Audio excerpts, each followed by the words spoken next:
There's always hope at the beginning of a story. Stories have rules. Some say they have to have a beginning and a middle and an end. Some writers chafe at these rules and they try breaking them, telling their story backwards or in some other non-linear fashion. This story, my story, follows the rules most of the time. At least it starts at the beginning. And it's funny, we all share a beginning. We were all babies once, and we were all born. For me, that day was June 11, 1970, oh, to hell with it, 1971. Old, right? The redhead holding the baby in that picture is my grandma, my mom's mom, my grandma Shirley. She was an incredible person. I am the baby. I was born in a small town. My mom turned 17 and I came 2 days later. In southeast Kansas, Baxter Springs, a small town, getting smaller. When I was 6, I moved to Riverton, an even smaller town, suffocating small, a stoplight, a car wash, and an old store called the Old Riverton Store. And a school. I went there from first grade through graduation. Growing up, I spent a lot of time with my grandma Shirley and her mom, my great-grandma Simone. They lived next to each other, divided by an empty lot.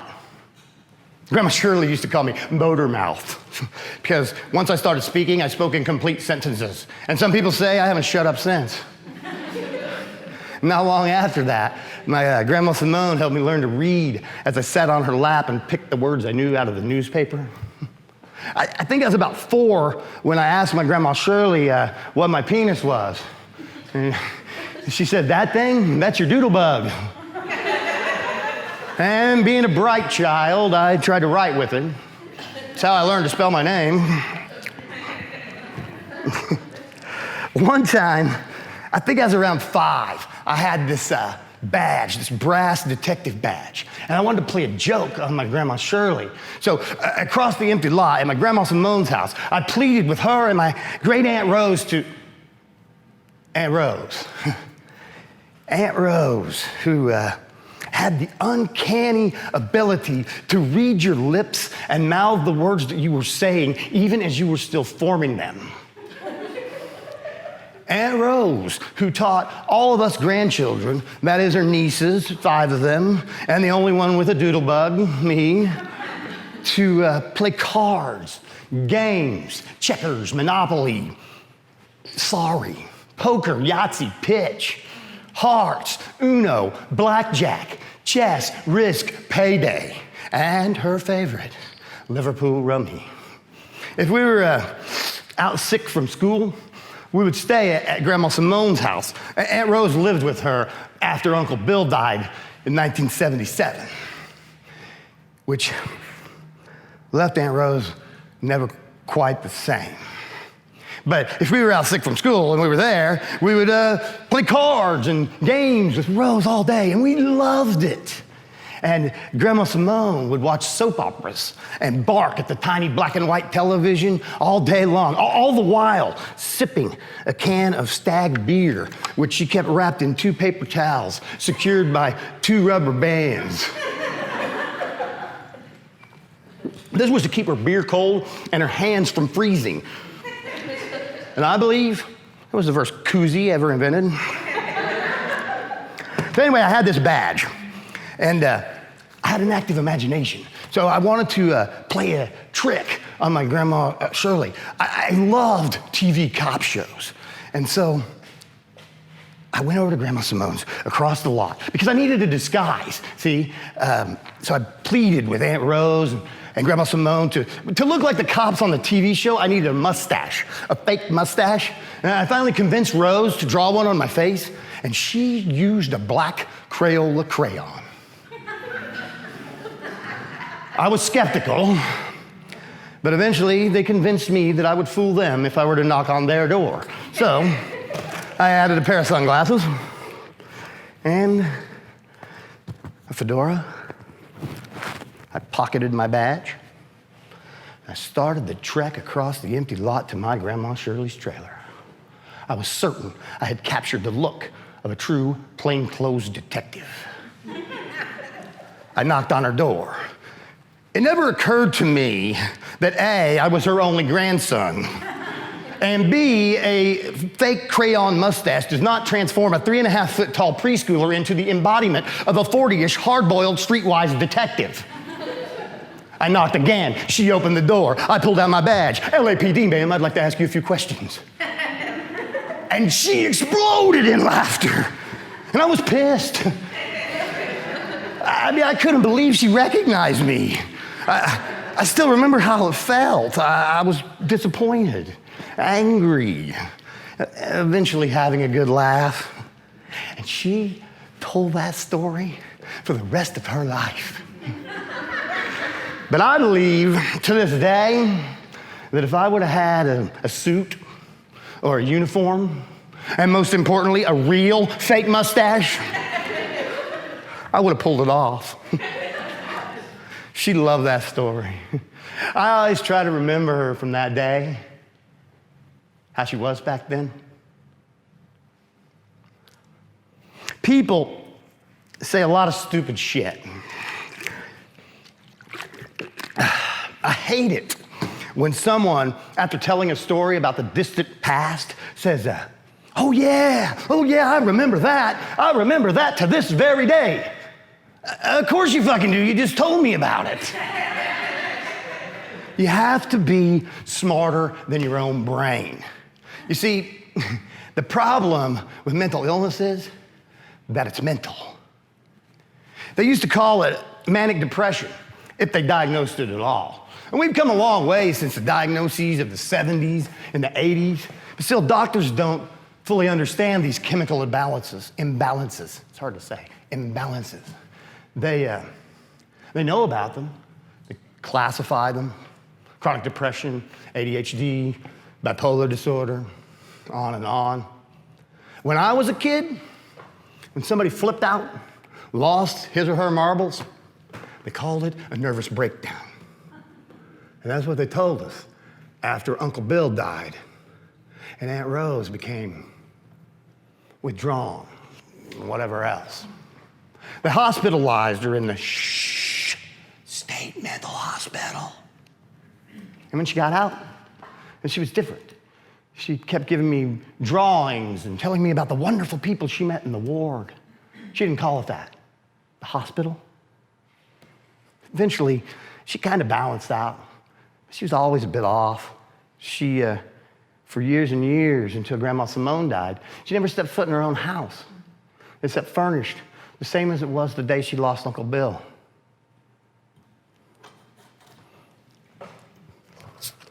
The first time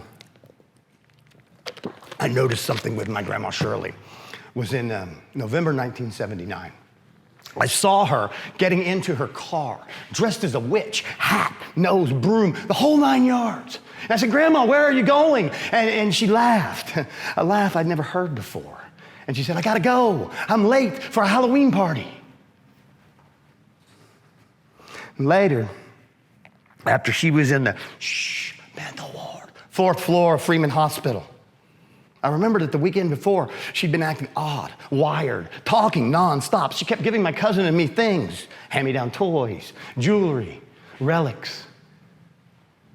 We were too young to understand a manic episode back then. We all were. Depression and mania, two sides of the same coin. Two sisters, my aunt and my grandma. Grandma Shirley and Aunt Rose were both diagnosed bipolar.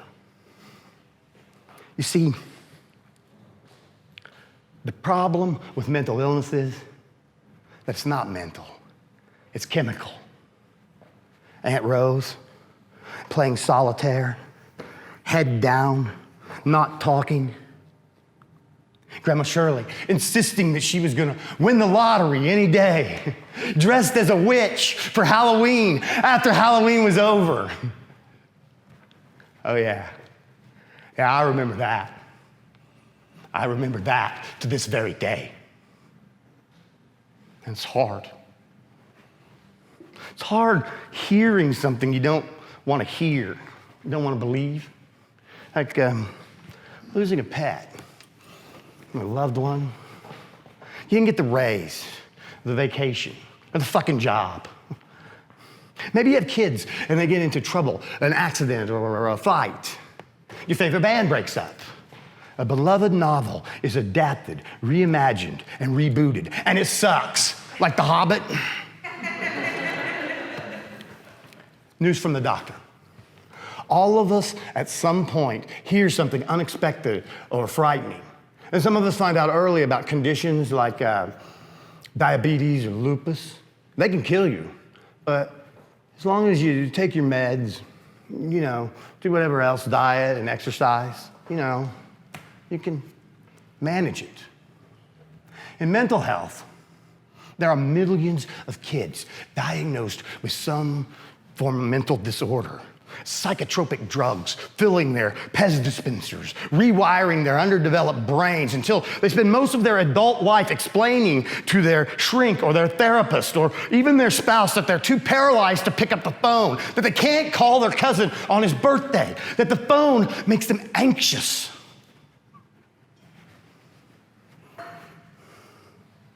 If you're older and you get a diagnosis like chronic depression, bipolar disorder, you are informed that you will be taking medication for the rest of your life.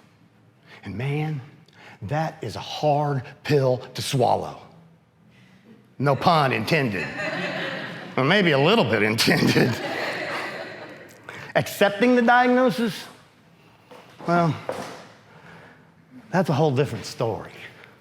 Let's just say there are stages. At least it was for me. Early on in my treatment or recovery, nobody gets cured or goes back to normal. I was confused and depressed and suicidal. I swallowed a bottle of generic Xanax, and I drove out towards the country. And I sat, and I watched, and I filmed trains passing by on tracks going to nowhere. I slept in my car for hours. Eventually, I made my way back home, and I was still suicidal. So I called my mom, and she said to go where I went before, to seek help. Seeking help? So fucking hard. Accepting the diagnosis is so fucking hard. Waking up in a mental ward is so fucking...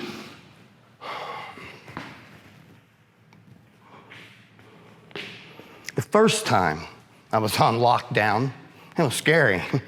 I'd like to tell you it was like the psych wards you see on TV or the movies, like One Flew Over the Cuckoo's Nest or something. But it wasn't like that. It was life-changing. But what happens in therapy stays in therapy. So therefore, I'm gonna cut to the end. I was diagnosed with ADHD, chronic depression, and bipolar 2 disorder. Hell, I didn't even know there was a sequel. I spent some time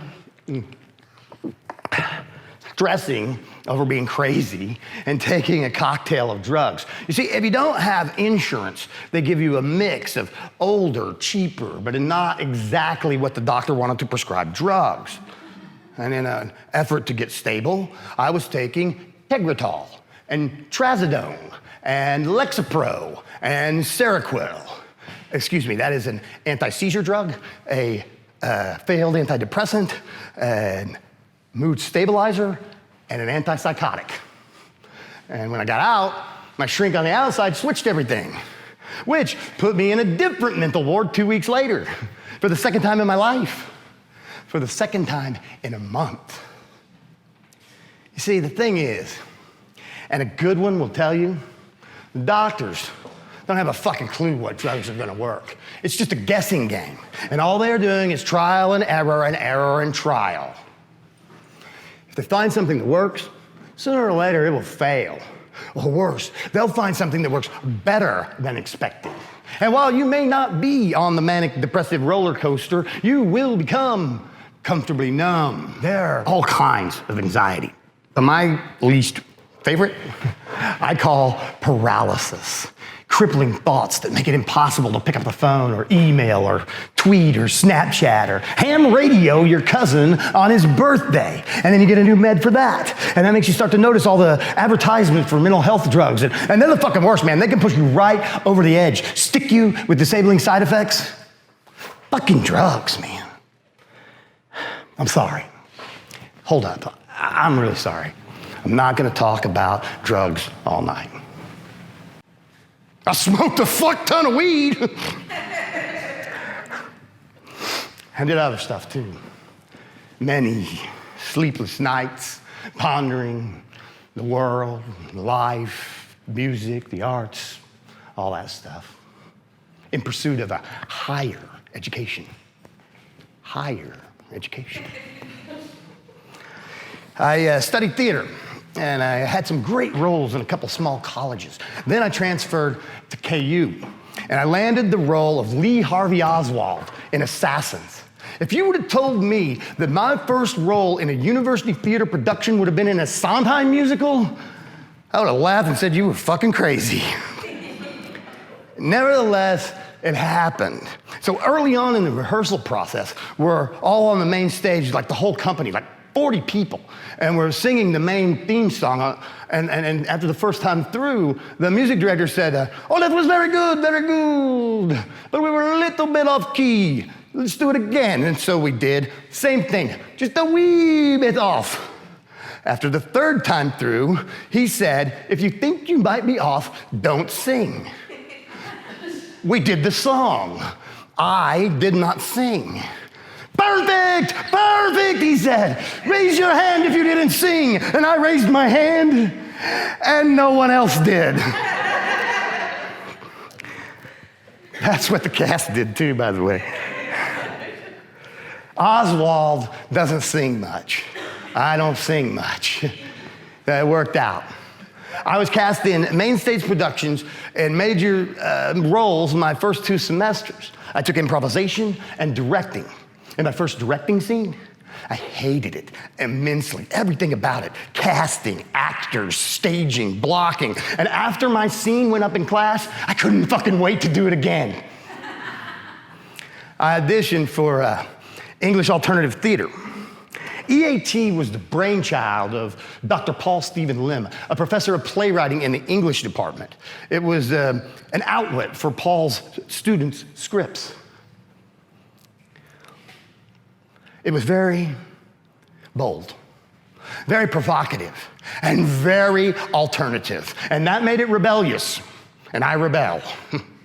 The first audition, I couldn't make it for some reason, so I tracked down the director, an eccentric graduate student that looked like Robert Smith from The Cure. I asked him, could I get a new audition time, and he said, how about now? And I did a goddamn monologue right there in the middle of the day, middle of the hallway, people walking by on their way to class. Later, he told me he cast me because I had the balls to do it right then and right there. That play started a long and fruitful relationship with EAT. Paul became a mentor and a lifelong friend. He hired me for my first professional directing gig. My first directing gig. He almost fired me and canceled the show. But in the end, the original play, Upright, was selected for the Kennedy Center Regional Festival and published. It gave me instant cachet as a director. I was 26 years old. That sort of launched a golden period for us. We started Card Table Theater. I directed 2 plays to start our first season, and they were both hits. So we launched the Victor Continental Show, a bawdy sketch comedy show and modern day vaudeville that ran for 15 years. My childhood friend Jerry created an iconic alter ego as the foul-mouthed, martini-swilling, immortal continental, the world's greatest MC. I'm sad that it ever ended. Fall 2000. It started the unlikely run of a remarkable little play called Bunnies. It was a play that was a fictional biography of Hugh Hefner. The premise was that Hefner was a complete goof, that he just stumbled into the idea of Playboy magazine. And the script was shitty. I decided to direct it when I read the one clever joke in the play. Hefner says to his friend Liz, Liz, do you ever think about me naked? And she says, don't be gross, penises are repulsive. And he says, I am, and she says, don't be disgusting. That's why sex is so good. The penis is hidden. And miraculously, it worked. When we were selected for the regional festival, the timing got sharper, the characters got richer. Standing ovations. The penis laugh at that show is still the loudest laugh I've ever heard. And lo and behold, we were going to the Kennedy Center in Washington, D.C. It's sort of like the college theater version of the Final Four.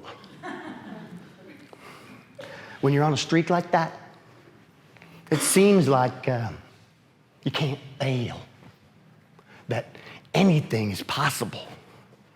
It's similar to a mania that way. You don't know it when you're in it. When you're living it, if that makes sense, it's a terrific high.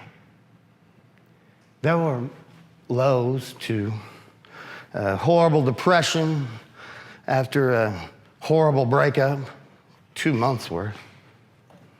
I was fired from a professional acting tour when they realized I couldn't sing. There's far too many stories to tell. Oh, the police coming to my rehearsal of a World War II play I was rehearsing in the park. The residents in the neighborhood heard the cast shouting, "You shot him, you shot him!" Full SWAT unit, guns drawn, coming out of the woods and surrounding us as I gave notes. Incidentally, if you ever find yourself in this situation, tell them you're rehearsing a play. It worked for me twice. Ironically, I was arrested that night for outstanding parking tickets. It was the first time I was ever arrested at a rehearsal. And it wouldn't be the last time. Oh, man. I could talk about all kinds of crazy shit from those years. But it's ancient history. We had a lot of fun. And we were young, and we were fearless, and we were at the top of our game. I hope it wasn't the peak, you know? Success feels like it will never end. It's similar to a mania that way. And when you're young, you expect to live forever. And nothing can bring you down. If mania makes you feel infallible, invincible, then depression is equally as powerful. Sometimes it's so kind, so gentle, you don't even notice it sneaking up on you. And something innocent can trigger it, a old picture, a bit of a song, something someone says, a malapropism or a catchphrase like, "How you doing?" or "Hey!" And in an instant, this emotional recall, this good memory, pulls you out of the moment, even as you try to maintain the present. A smell, bacon, beer, perfume, sweat, sex. At first you smile, maybe a little laugh, even a contemplative chuckle, or a goddamn guffaw. If you're alone, without anyone to tell, to share the memory, to introduce to, or to correct, then your thoughts start to ruminate. We haven't talked in 8 months. That night was 17 years ago. God, I miss her hair, her curves. How he used to always forget his smokes in the car. When was that? Damn it, I'm losing time. Should I relish these snippets of the past? No, I can't, because I have bipolar disorder, and I will linger too long on the snapshot, the song, the smell, the memory, until I become stuck there, isolated, instead of in the moment. And then, up here, the chemicals start to mix. They start to react, and the blaming starts. I'm a fuck up. I'm irresponsible. I'm a fake. I'm a fraud. I'm afraid. And suddenly, as if by some powerful force of dark magic, I'm in that hidden cave, on that tiny lake, in the middle, on that tiny island, in the middle of that dark lake, surrounded by the living dead, desperately trying to drink the water out of the basin, hiding Tom Riddle's cursed Horcrux. Only, unlike Dumbledore, I don't have Harry Potter to wield his wand in my protection, to cast spells in my direction, to pull me through. And the air is thick with despair. Alone, surrounded by soul-sucking dementors. It's unbelievable. Not that long ago, I felt great, balanced, valued, and validated. And now, I only feel misery. I don't believe in anything good. Only the fading light. And the truths I believe in this moment begin to reverberate. I can't do anything right. I'm stupid. My thoughts twist and convolute. My niece and nephew are growing up so fast, and I rarely see them. Racing. They're running down adulthood, and I'm getting older, and I'm breaking down. And I know it's not true, but it is, and I know, and I can't, and I wish, and I... Self-esteem, value, they left the fucking building along with reason, validation, and joy.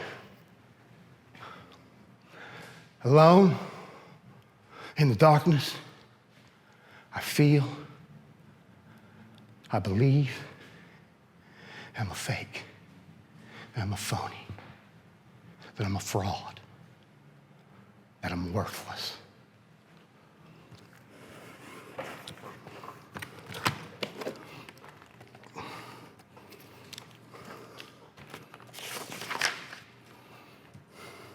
April 13th, 2014. I don't know how I got here, but I'm looking at the 6 hydrocodone tabs I have and strongly considering taking them all. I am 43 years old, and I'm a big loser and a baby. As I'm typing this, it is less from depression, as most people will think. I have been much worse. I'm being practical here. I have always believed that chronic depression is a terminal disease. I do not feel an overwhelming sense of hopelessness, and I think it is a horribly unfair and cruel way to leave the world. I mean, there is a lot of mess after. Not the bloody kind, but everything else. I am tired of fighting everyone and everything. I have always been a loser, and this has always been my destiny.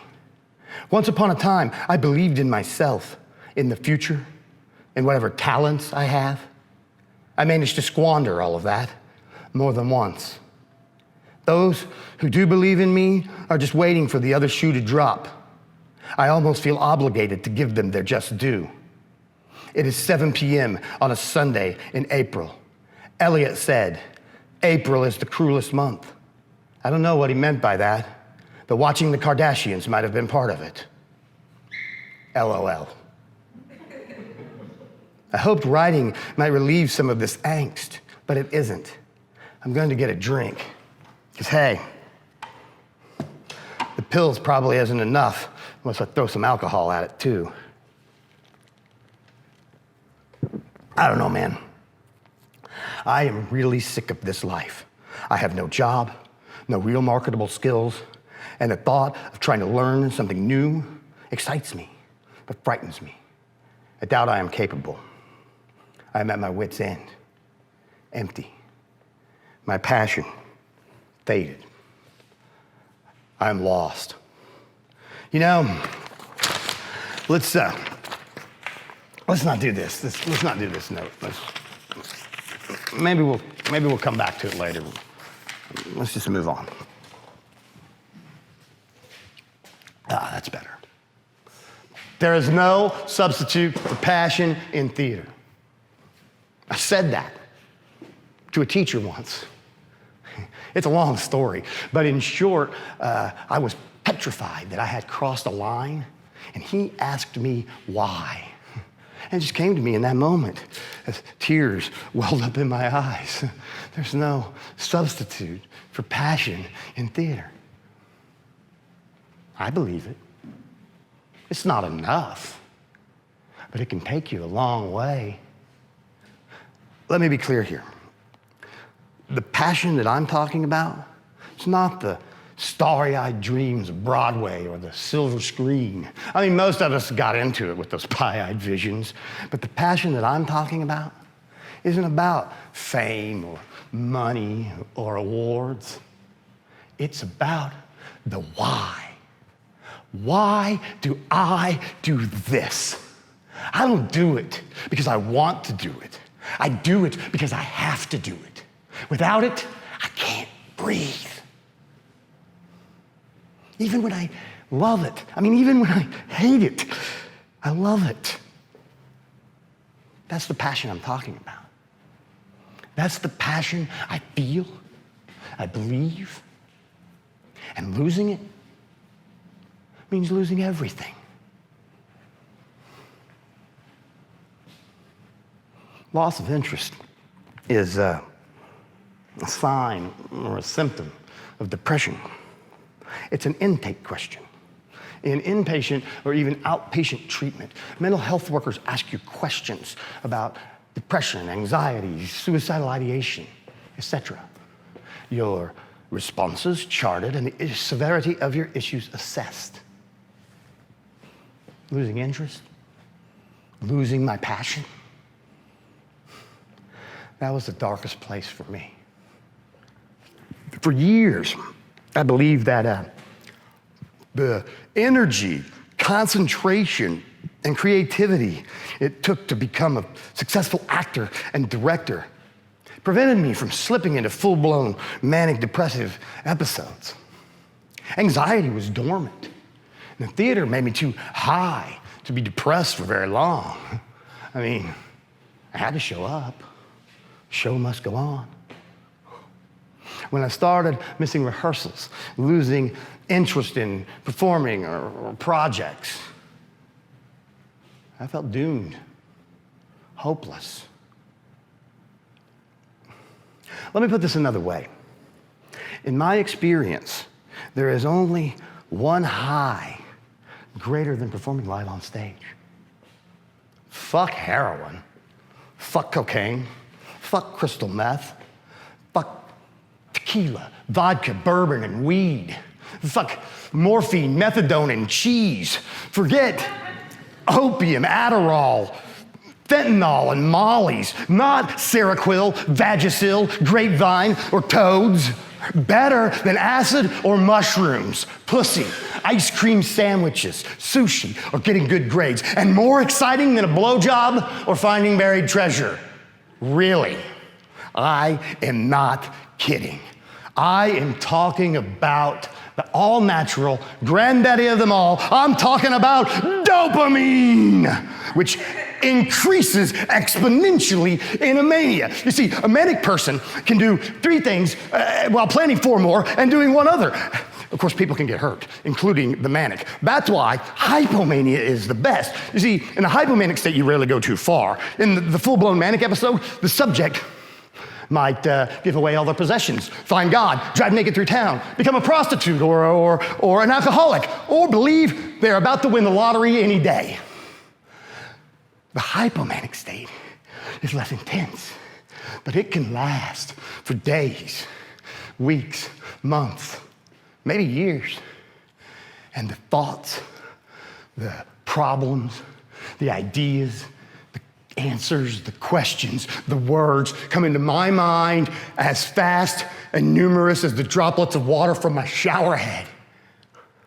And for a time, sometimes for a long time, I can manage it. I can. Until I can't. The first rule of drug dealing, according to the film Scarface, is don't get high on your own supply. Do not do your own shit. Exactly what happens in a mania, which is why I stick to the meth.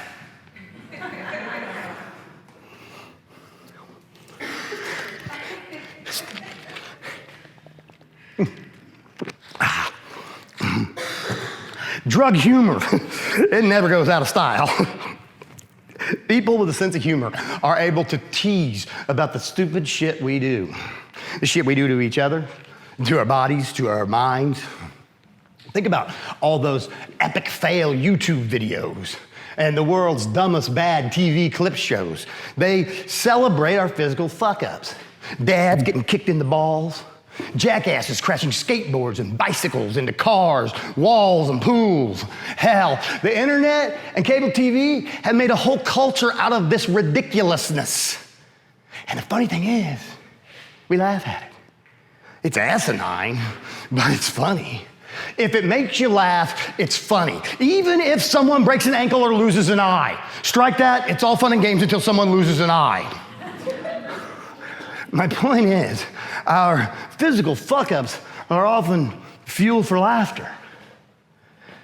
Not so much with mental illness. 1 in 5 Americans can expect to experience mental illness in any given year. No one wants to talk about it, let alone joke about it, unless you are a member of the club. Chris Gethard talks about Adderall and suicide, and it's funny. The late great princess, Carrie Fisher, built more than one show around her battles with addiction and bipolar disorder. Pete Davidson talks about mental illness every week on Saturday Night Live. And Russell Brand, that fucking guy. Mental health is a shit ton harder to laugh at than our physical maladies. Maybe it has to do with shame, with stigma. I never used to care. I gave 2 fucks what people thought about me. As I grew older, I became aware of the way people perceived me. I like surprising them, shocking them out of their preconceived judging. I think that that's what these funny people try to do.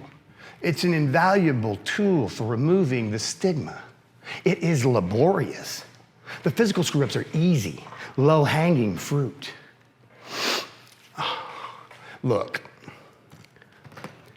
the reason that we never hear funny depression stories is because they aren't funny. Manic tales are equally as heartbreaking, although sometimes they can be funny.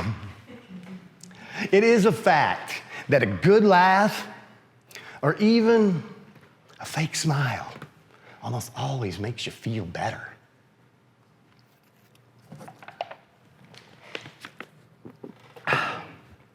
When I started posting about my battles with mental illness on social media, I was messaged by at least half a dozen people privately thanking me for being honest and transparent and letting me know that they were still in the closet about their mental illness, that they were afraid of losing their jobs. I'm familiar with this indignity, this silent secret keeping. For me, it's a family tradition. My mom related to me how when she was growing up, my grandma Shirley was a divorced single mother of 4 with an alcoholic deadbeat ex-husband living in rural Kansas in the 1960s. She said that they moved repeatedly, seemingly without rhyme nor reason.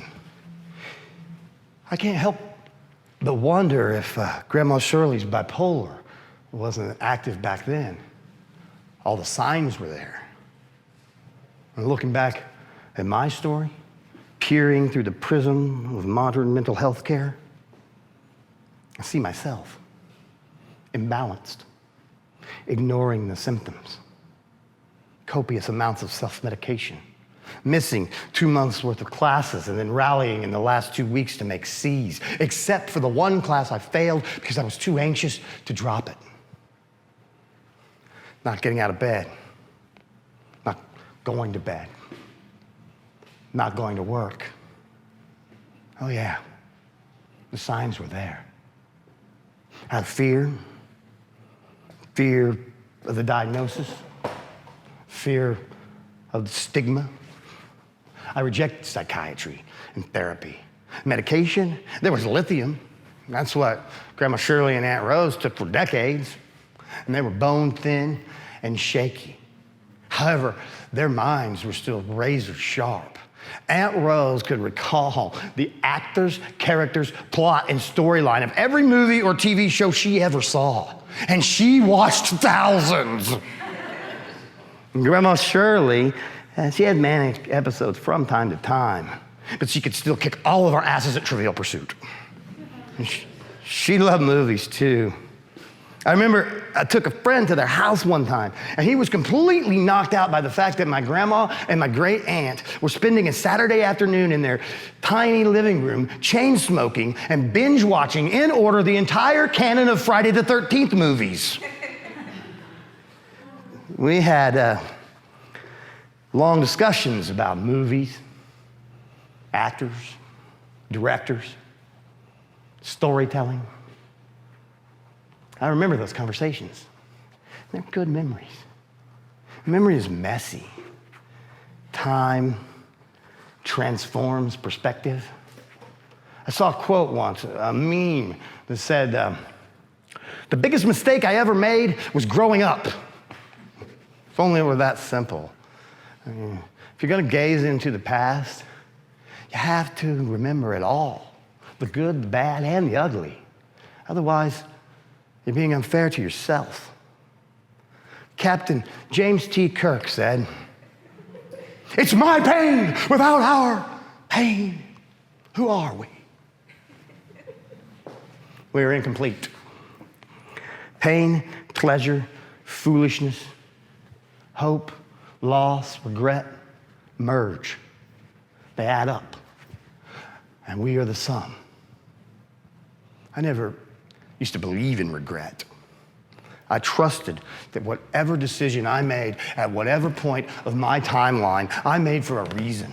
Sometimes a good reason, sometimes a bad reason, but always a self-assured reason. Now, I believe in regret. Regret shapes me. It triggers me, modifies my behavior, and maybe it always has. The signs were always there. In elementary school, I had emotional episodes. If I became upset or angry, I would become overwhelmed and cry uncontrollably. Today, they'd give me a med for that. Shit fits. That's what the other kids called it. And they bullied me and stoked my self-doubt. I grew up.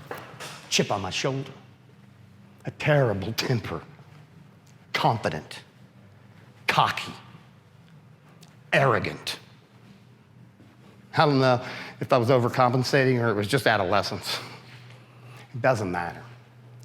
The things that we thought were interesting or important back then modify. Meaningful becomes meaningless and vice versa. And if you look back at the whole canvas, it's downright silly. I mean, bad hair, gaudy accessories, too much makeup, eyeliner. What the fuck were we thinking?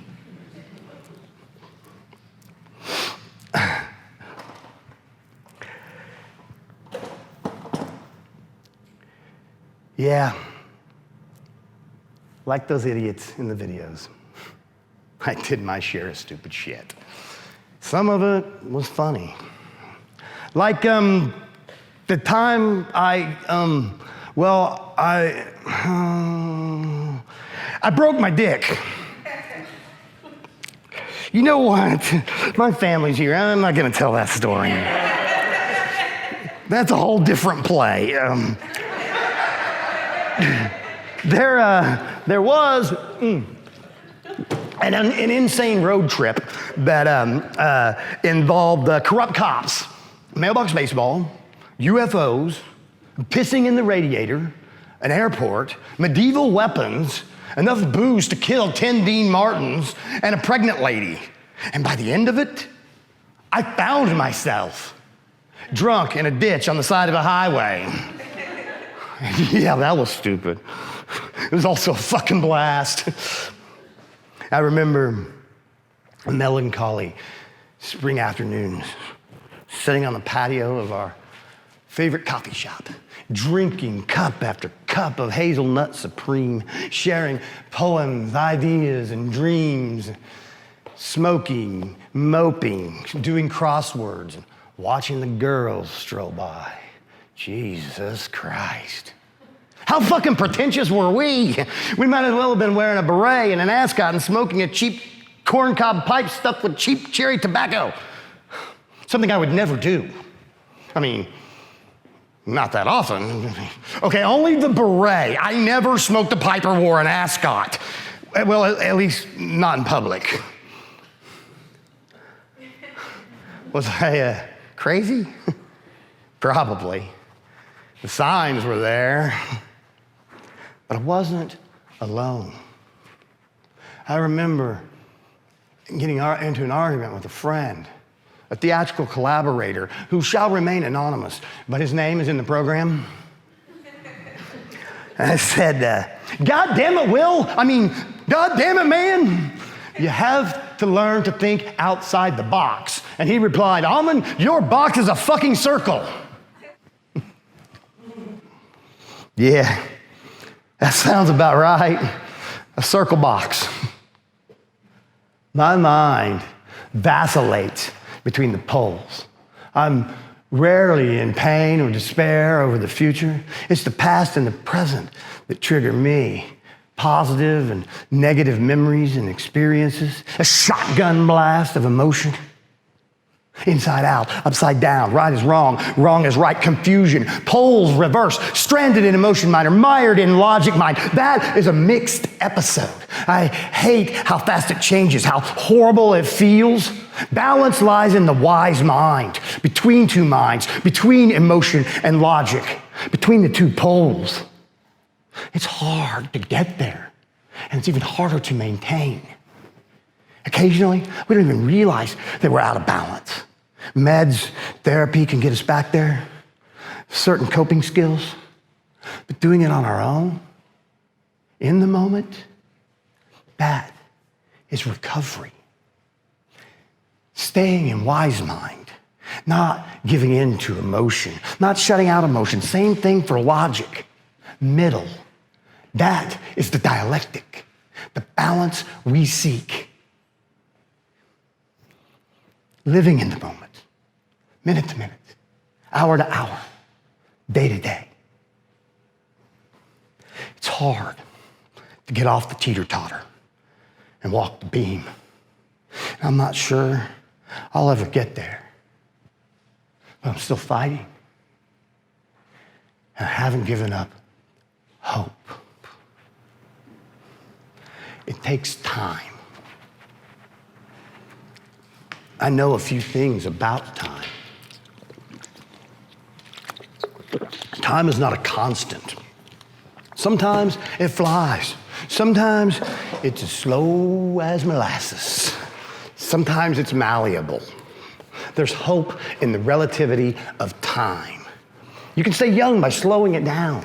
Do it. Live every experience. Take risks, make mistakes, try and fail, and keep dreaming. Because when you stop dreaming, it's time to die. Making the most of time with mental illness is tougher.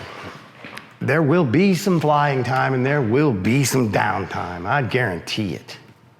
But your time belongs to you. Remember that. Before you do anything stupid, before you lose your way. I've lost friends to suicide. Sometimes I think of them in that moment. Not the final moment. Before then. The moment when fear and pain and desperation cascade down upon them. I've stood at that ledge, felt that hopelessness. It is dark and desolate there. Am I brave enough or cowardly enough to remember that I haven't always been there? That I can return to a different place?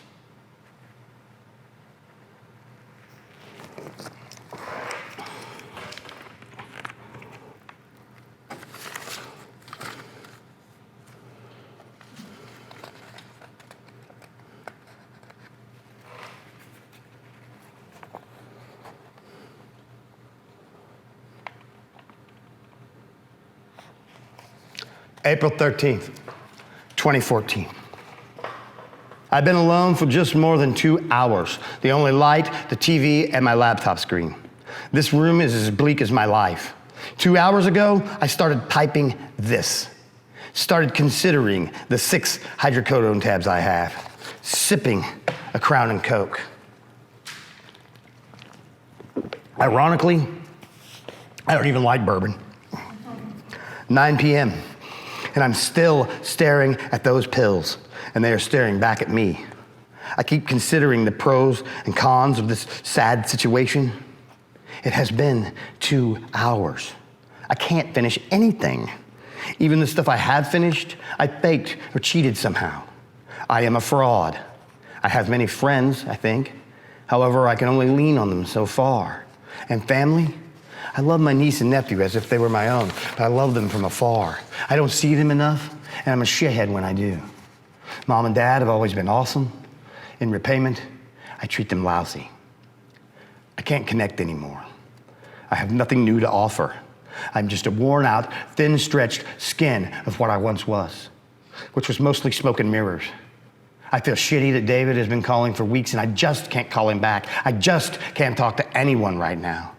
It is stupid. If I just reached out to somebody, I can't. I don't want to share this shit with anyone. I am in my own misery.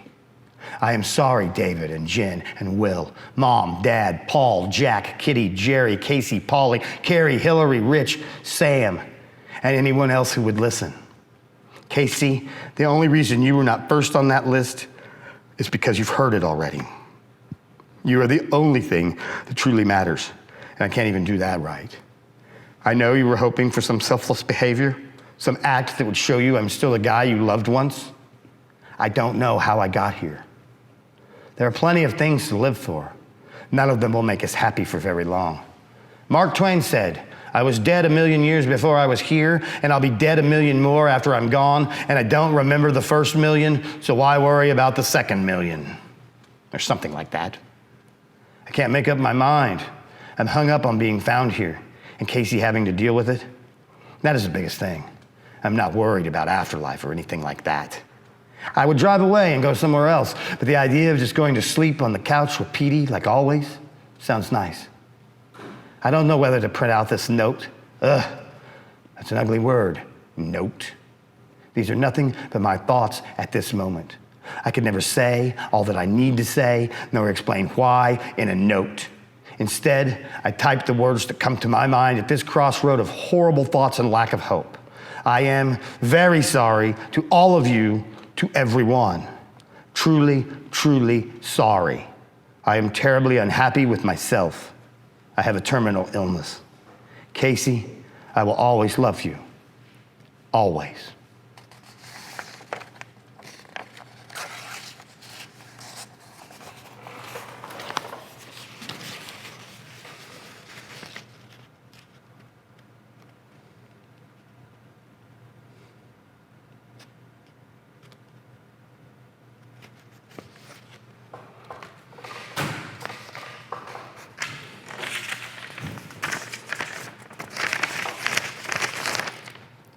Who the fuck types a suicide note? This was not my first. Nor was it my last. It is the only one I ever typed. Shortly after I wrote this, I got help at Bird Nash. I am one of 70 million Americans, some form of mental illness. It's a shame that our conditions cause so much shame. Where do we go now?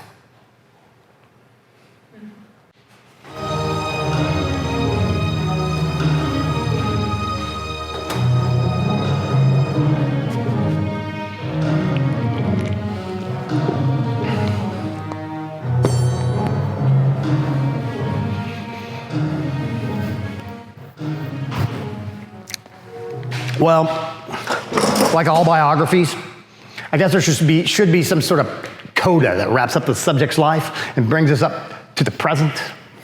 My grandma Shirley and my Aunt Rose lived together for years.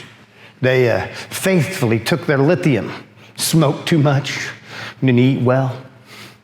Grandma was functional, and she worked until retiring.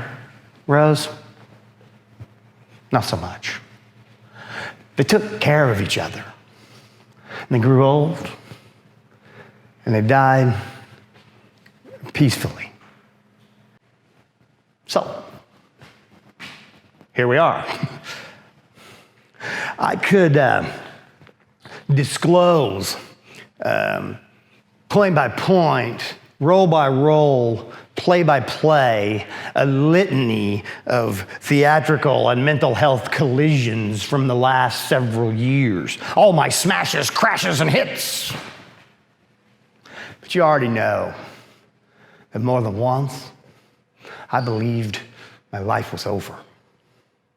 There's no proven tragic connection between bipolar and creative people, but the signs are there. I guess my point is that bipolar isn't a definition, it's a disorder. And to that point, I hope that perhaps my story might provide understanding. At the very least, I hope that it will inspire empathy, because mental illness is forever. And it hurts as much as physical pain. It's not an easy thing.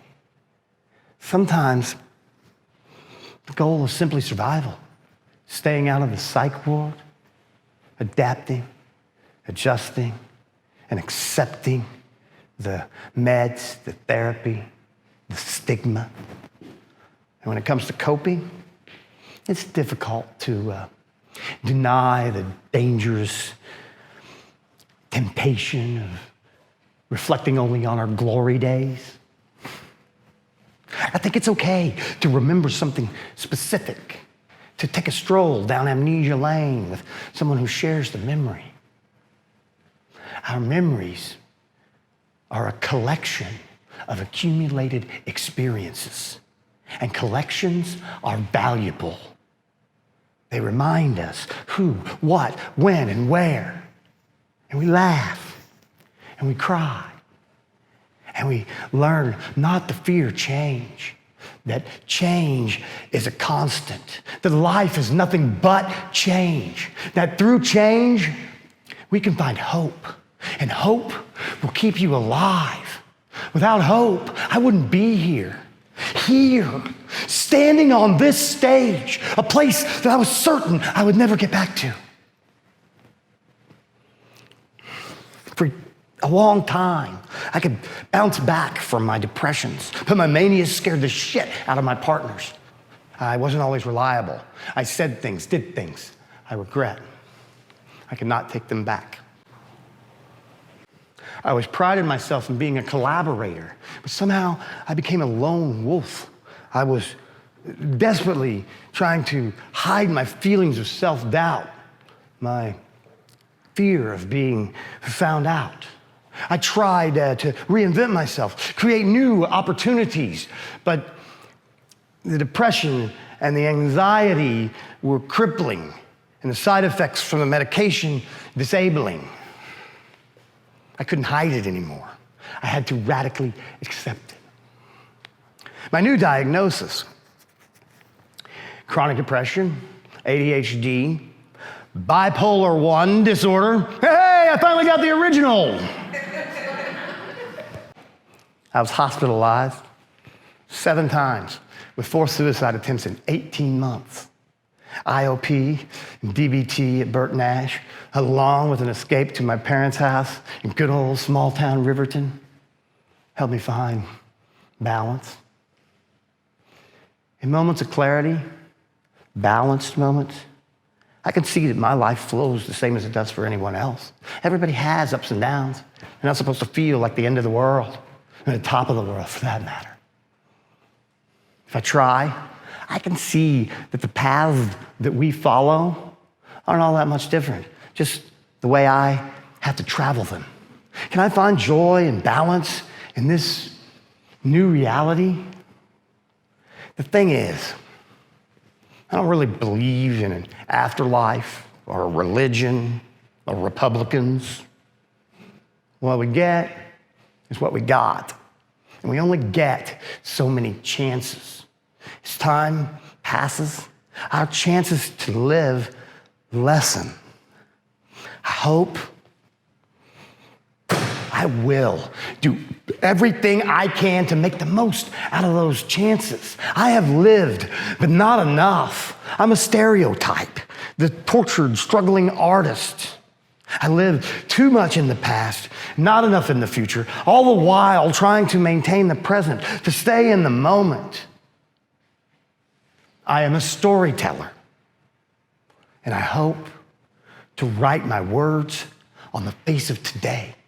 Hope to remind myself and anyone who would watch and listen that we are not alone, that all we have to do is do our goddamnedest to get as much as we can out of the time that we have. I am not broken.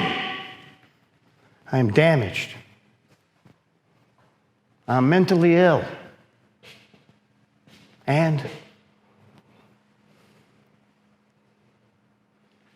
the show must go on. As long as I try and never give up, I can live because there's always hope.